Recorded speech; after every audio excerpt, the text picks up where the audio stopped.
روافض میں اور اہل سنت میں بہت سارا فرق ہے، زمین و آسمان کا فرق۔ لوگ زبردستی ایک کر رہے ایک ہو نہیں سکتے، دودھ اور مود کب ایک ہو سکتا ہے؟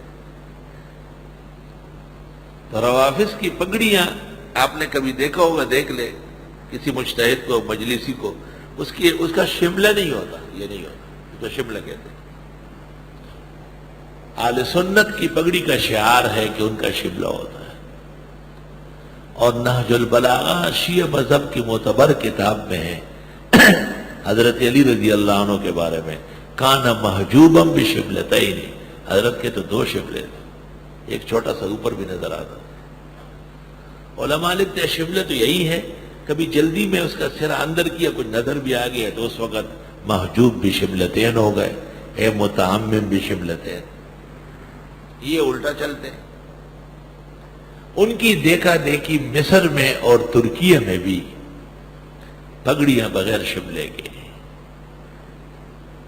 شیخ عبد الرحمن بسار جامعہ ازہر کے شیخ، اتنے بڑے عالم، وہ پاکستان تشریف لائے یہاں کے مدارس اور علماء کی دعوت پر۔ ہم سب قطار میں کھڑے تھے حضرت کو وصول کرنے کے لیے۔ شیخ لمبا قد تھا، بہترین لباس میں تھے، کالی پگڑی پہنے ہوئے تھے۔ ایک طالب علم آگے بڑھ کر، یا شیخ انت امام المسلمین والازہر معدن الاسلام تحت ادیم السماء وفوق الارض،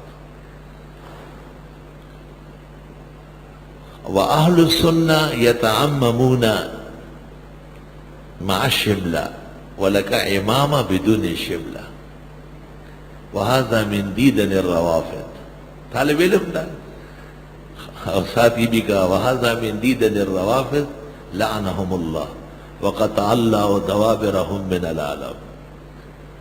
تو ہمارے ملک کے علماء ذرا گھبرا جاتے ہیں۔ استادوں نے دوڑ کے اس کو کہا کیا باتیں کرتے ہو، پیچھے ہٹو۔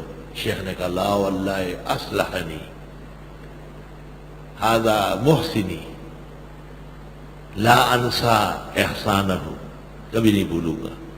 اس نے مجمع عام کے اندر پگڑی اتار دی اور دوبارہ باندھ دی، پیچھے ایک بالش امام شملہ چھوڑا۔ اس طالب علم سے پوچھتے ہیں صحیح الانا صح؟ جب اس نے کہا صحیح ہے تو ہاتھ ملا کر کے جیب سے کچھ نے انعام نکال کے اس کو کہا ھذا مکرمہ لشجاعتک وغیرتک فی محلھا اصلحک اللہ واکرمک اللہ فی الدنیا والآخرہ۔